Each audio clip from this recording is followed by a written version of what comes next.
Bonjour à tous et à toutes, je fais cette nouvelle vidéo pour vous parler d'un danger en fait qui nous guette en Occident. Et je vais faire plusieurs vidéos pour aborder pour expliquer, faire part de mes remarques. Et puis c'est pas des choses que je suis le seul à avoir remarqué en fait, c'est une réalité. Hein. C'est une réalité, c'est pas subjectif. Ça va peut-être vous paraître un peu prétentieux de ma part de dire que c'est pas subjectif, mais c'est quelque chose qui est réel et qui se propage. En Occident, il y a des communautés qui sont arrivées il y a plusieurs décennies et qui, peu à peu, au début, ils étaient là pour travailler, pour s'offrir une vie meilleure, pour échapper à quelque chose. En tout cas, c'est ce qu'elles nous ont fait croire, ces communautés, c'est ce qu'on nous a fait croire. On s'aperçoit au fil du temps que beaucoup de la majorité de ces gens, en fait, ils sont là dans un but purement mercantile, en fait.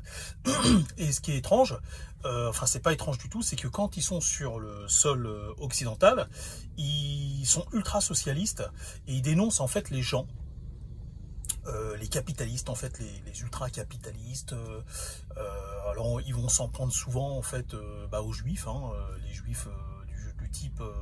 Même moi, je me suis fait avoir à un moment donné parce que j'étais animé par de bonnes intentions. Et comme vous savez, le proverbe, ce que dit le proverbe, les routes de l'enfer sont pavées de bonnes intentions, comme on dit. Et des fois, on fait le mal sans le savoir, en voulant répandre le bien, en essayant d'être bienveillant. On répand en vérité le mal. Donc, je vais faire une série de vidéos pour parler de ça, de ce qui se répand en Europe, en Occident. Et je vais essayer de vous convaincre de ne pas tomber dans le piège, en fait, de ne surtout pas tomber dans le piège. Alors, il y a un anti-américanisme qui est cultivé en Occident par des communautés, mais pas que. Avant que ces communautés arrivent, il y avait un anti-américanisme en France, mais il n'était pas là pour les mêmes raisons, en fait. Pas du tout les mêmes raisons. Et alors, pour essayer de faire court, l'anti-américanisme des Français de souche, il vient du fait que les Américains se sont installés après la 39-45. En 45, ils sont restés. Ils ne sont pas repartis. Et à l'époque, on n'avait pas les médias qu'on a aujourd'hui. On n'avait pas la transmission en fait d'informations. On n'avait pas tout ça. Tu as des gens qui vivaient dans des zones rurales en fait en France. Tout ce qu'ils entendaient en fait, c'était que les Américains étaient encore sur notre sol alors qu'ils ne devaient plus y être. Voilà, théoriquement. Mais il y a plein de choses qui leur échappaient à ces gens-là. Hein. Vous avez entendu parler du plan Marshall. Après la guerre, l'Europe était complètement effondrée, elle était vulnérable. Et les Soviétiques, les Russes, hein, comme à leur habitude, en fait, les Russes, hein, c'est leur philosophie, en fait. Le gouvernement russe, ça a toujours été sa philosophie, c'est un charognard. C'est un charognard, c'est-à-dire qu'il se jette sur tout ce qui est faible, tout ce qui boite, tout ce qui montre des signes de faiblesse et de maladie. La Russie, le Kremlin en tout cas, a toujours été prompte à sauter dessus en fait et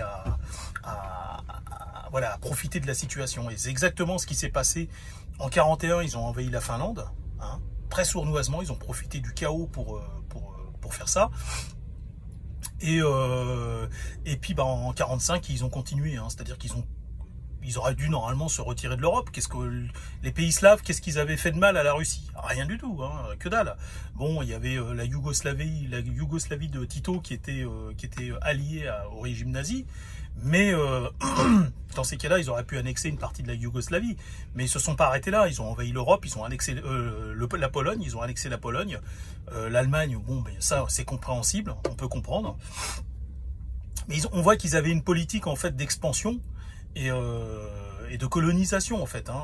Et ils ont envahi l'Europe qui était malade à ce moment-là. Et donc heureusement les Américains étaient là pour assurer une présence militaire, pour dire voilà, n'allez pas plus loin parce que sinon ça va barder.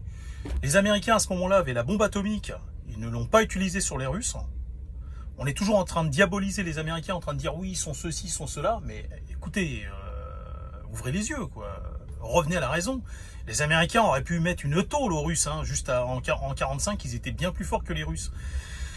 Et ils avaient la bombe atomique. Or, ils ne l'ont pas fait. Ils ne l'ont pas fait. Ils n'ont pas saisi. Ils n'ont pas profité de cette situation. Aux accords d'Alta, Eisenhower et Roosevelt se sont bien fait enfler par les Russes. On savait que les Russes n'avaient pas de travail, n'étaient pas aussi méritants que les Anglais et les Américains à propos de cette victoire sur le nazisme, mais ça a été 50-50. Et la guerre froide, elle a commencé comme ça. Je ne sais pas si vous le savez, mais la guerre froide, elle a commencé parce qu'il il devait y avoir un partage équitable des savants allemands entre l'Union soviétique et les pays anglophones, on va dire, entre les États-Unis et l'Angleterre. Et ces savants n'ont pas voulu rejoindre l'Union soviétique. La plupart ont préféré rester s'exiler aux États-Unis ou en Angleterre. Et donc la guerre froide, elle a commencé pour cette raison. C'est comme ça que ça a commencé, la guerre froide. Et toujours est-il que cet anti-américanisme, il est né en France de rien, en fait. De rien du tout, en fait. Et il est bête, cet anti-américanisme. T'as des milliers d'Américains qui sont morts, en fait, pour nous sortir de la merde. Et t'as des milliers d'Américains qui ont assuré une présence, qui étaient loin de chez eux, qui ont assuré une présence en Europe pour éviter que l'Union soviétique nous saute dessus et nous avale tout cru, nous bouffe. Et ça peut paraître incroyable ce que je vais vous dire, mais les Américains sont quand même assez modestes parce qu'ils l'ont jamais vraiment mis en avant. C'était à nous de le comprendre, de l'observer, de le comprendre. C'était clair comme de l'eau de roche, mais tout ce qu'on a après, le général de Gaulle a voulu lancer son propre projet nucléaire, mais ça n'aurait pas suffi pour arrêter les Russes parce que eux ils avaient déjà réussi à développer la bombe atomique. Nous, je crois que là, en France, on l'a eu, il a démarré en 61 le programme nucléaire, et en 6 ans, les Français ont réussi à élaborer une bombe atomique. Donc en 67, on avait déjà le projet Gerboise Bleue en Algérie, on avait déjà la bombe atomique en 67. Mais bon, croyez-moi, si les Américains n'avaient pas été là, les Français n'auraient pas eu le temps de faire la bombe atomique. Les Russes auraient déjà eu envahi la France, en tout cas, ils nous auraient envahi d'espions, ils nous auraient trollé, quoi, pour reprendre cette expression moderne. Ils auraient foutu le bordel, ils auraient semé la zizanie en France, et on n'aurait pas pu faire tout ce qu'on a fait. Sans ce bouclier américain, sans la présence des Américains, on n'aurait pas pu faire tout ça. Sans le plan Marshall, on n'aurait pas pu faire tout ça. Et cet anti-américanisme, il faut obtenir aujourd'hui réparation, c'est-à-dire qu'il est né du vent, en fait. Il est né de rien du tout, cet anti-américanisme français. Il n'avait pas lieu d'être. Les Américains n'ont jamais eu l'intention de rester en France. Ils en ont rien à foutre de la France. Enfin, d'un point de vue économique, je vous parle. Il n'y a pas de ressources en France. Il y a pas. Aujourd'hui, on en a peut-être découvert des nouvelles, comme le gaz de schiste ou les terres rares. Mais à l'époque, on ne le savait pas tout ça. Donc, les Américains n'avaient pas aucun intérêt à moisir en France. Ils sont vraiment restés pour éviter l'expansion de l'Empire soviétique. C'est la seule et unique raison pour laquelle ils sont restés. Et ils sont restés pour nous protéger, pour nous permettre de nous redresser et de redevenir autonomes de façon militaire et économique. Et il y a eu une rumeur qui a été... le général de Gaulle a pris peur avec son état-major, ils ont pris peur, mais que font les Américains, patati patata, pourquoi ils restent là et tout. Bon, maintenant on le sait, mais même à l'époque, c'était... Enfin, je veux dire, pourquoi cette paranoïa? Peut-être que les services secrets français ou les services... le gouvernement français n'a pas réussi à obtenir une aide par rapport au programme nucléaire américain. Peut-être que c'était un peu justifié cette colère envers les Américains par rapport à des choses qu'on ne sait pas, mais de façon globale, cet anti-américanisme français, il faut qu'il cesse à un moment donné. Il n'a plus lieu d'être, et aujourd'hui il alimente un anti-américanisme qui a été importé et qui n'a pas la même origine, qui ne trouve pas la même origine, et qui est cultivé par des gens il y a des communautés en France aujourd'hui qui cultivent un anti-américanisme, c'est-à-dire qui bourrent le crâne aux Français et à tout le monde, en fait, dans l'Hexagone, et même en Europe de façon générale, qui cultivent un anti-américanisme, une haine des États-Unis. Et je referai des vidéos par rapport à ça, parce que c'est un sujet qui est très intéressant, et on a vraiment une épée de Damoclès qui nous pend au-dessus de la tête. Si vous êtes d'accord avec moi, mais rejoignez-moi dans mon combat. Il faut impérativement lutter contre ça. Il faut lutter contre l'anti-américanisme qui gangrène la France. Croyez-moi, c'est un danger qui nous guette. Et vos enfants vont le payer. Si vous ne vous réveillez pas maintenant pour combattre ça et pour inculquer des nouvelles valeurs à vos enfants, c'est-à-dire tous les pièges qu'il y a aujourd'hui en Europe et en France. Aujourd'hui en France, on a des diasporas qui émergent, qui ont commencé à émerger, c'est des mafias. Ils ouvrent des commerces avec de l'argent sale. Aujourd'hui, on a des gars, ils ont 25 ans, ils sont à la tête d'une pizzeria ou d'une boulangerie ou même d'une autre entreprise. À 25 ans, expliquez-moi comment ils ont fait pour mettre de l'argent de côté. Alors, ils habitaient chez papa et maman, on est d'accord. Ils ont 36 frères. Ok, peut-être qu'ils se sont cotisés, ils ont réussi à faire un truc. Mais même comme ça, c'est pas évident. Aujourd'hui, on a des diasporas et des mafias qui montent la tête aux Français, qui montent la tête de façon générale, socialement en France, et qui diffusent et qui cultivent un anti-américanisme. Ces gens-là, en fait, ils critiquent le capitalisme et l'impérialisme américain, mais en réalité, ils sont pareils. C'est-à-dire, c'est le royaliste qui est plus royaliste, qui est être plus royaliste que le roi. C'est-à-dire, c'est quelqu'un qui critique le roi, mais qui, dans le fond, dès qu'il en a l'opportunité, est bien plus royaliste que le roi, bien plus dangereux. Et ces gens, je vous invite à observer ces gens qui critiquent les Américains, la politique d'expansion des Américains. Mais qu'est-ce qu'on raconte? Mais les États-Unis ont toujours eu... Les États-Unis ne se sont pas agrandis. Hein. Depuis que les Yankees ont gagné là, contre les sudistes, l'Amérique, elle n'a pas bougé. Bon, il y a l'Alaska qui a été revendu par les... je crois que c'est les Canadiens qui s'en sont débarrassés à cause des Russes. Mais sinon, à part ça...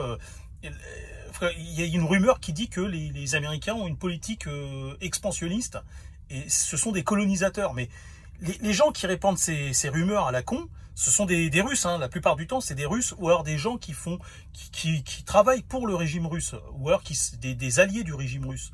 Genre des Iraniens, peut-être des Coréens du Nord, j'en sais rien. Beaucoup de musulmans aussi. On va pas se mentir. Et donc, ils répandent des fausses rumeurs comme quoi l'Amérique serait un pays colonisateur. Mais c'est complètement faux. Regardez la carte du monde. Les Américains sont toujours restés chez eux. Ils n'ont colonisé personne. Alors, ils parlent de quoi, ces gens-là? Ils parlent du dollar. Ils parlent du dollar. Mais il faut arrêter de dire des conneries. N'importe quel pays aujourd'hui a une monnaie plus forte que les autres. Il va avaler un autre pays. Enfin, je vous parle économiquement. C'est-à-dire qu'il va avoir le dessus. C'est-à-dire que c'est... Vous voyez, par exemple, nous, en France, on a une monnaie qui est... On a un pouvoir d'achat qui est plus faible que ceux des Anglais ou des Hollandais. Ou souvent, on a des Hollandais qui viennent profiter de ça en France. C'est normal, ils ont un plus gros pouvoir d'achat que nous. Quand ils sont en France, si vous voulez, là où vous pouvez vous payer qu'une baguette, eux ils peuvent s'en payer 3, quoi. Voilà, donc ils sont plus à l'aise que nous.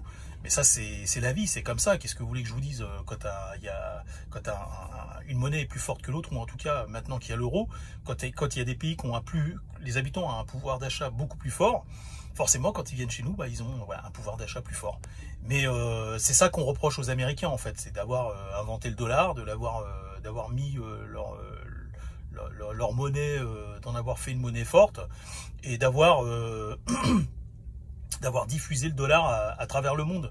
C'est de cette façon qu'on est toujours en train de dénoncer les Américains en disant qu'ils ont une politique de colonisateur. Mais en fait...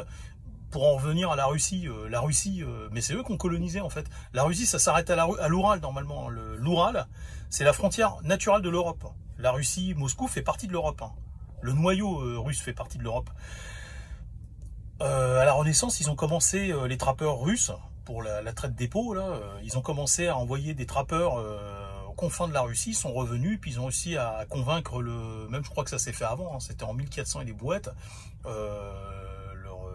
leur tsar là, de pratiquer une politique d'expansionnisme, et ils ont commencé à envahir les indigènes, et ils les ont envahis par la violence. Regardez sur internet et vous allez voir que je crois que c'est la taïka, je ne me rappelle plus comment s'appelle la Sibérie, ça, à chaque fois ça m'échappe, il faudrait que je regarde, mais la taïga je crois, ou je sais plus comment ça s'appelle cette zone là, mais tout ça c'était des cousins des Amérindiens d'Amérique en fait, hein. Donc, quand on vous dit que les Russes, qui sont tout le temps en train de dénoncer les Américains, en fait, sont bien pires. Regardez les territoires qu'ils ont avalés, et c'est par la violence qu'ils l'ont fait. C'est par la terreur, en fait, qu'ils ont soudé leur fédération. Mais de quoi on parle? Les gens qui dénoncent les Américains, en fait, sont tout le temps en train de prendre appui sur la Russie pour le faire. Mais les Russes sont pas mieux que les Américains. Ils ne sont pas mieux. Et les Russes, en fait, ils combattent l'Empire américain pour prendre leur place, pour imposer leur monnaie, pour imposer leur dictat, mais ils sont pires, les Russes, encore. Les Russes, ils sont pires. Les Américains, ils ont atomisé que Tokyo et Nagasaki. C'est des pays c'est des villes d'un pays avec qui ils étaient en guerre à ce moment-là. C'est pas juste. Je suis d'accord. Mais, enfin, vous êtes pas bêtes. Vous vous doutez bien que les Russes, s'ils étaient à la place des Américains, mais on serait mal aujourd'hui. On serait mal. Heureusement qu'il y a les Américains. J'ai fini avec cette vidéo et puis je vais en refaire une deuxième qui traitera du même sujet.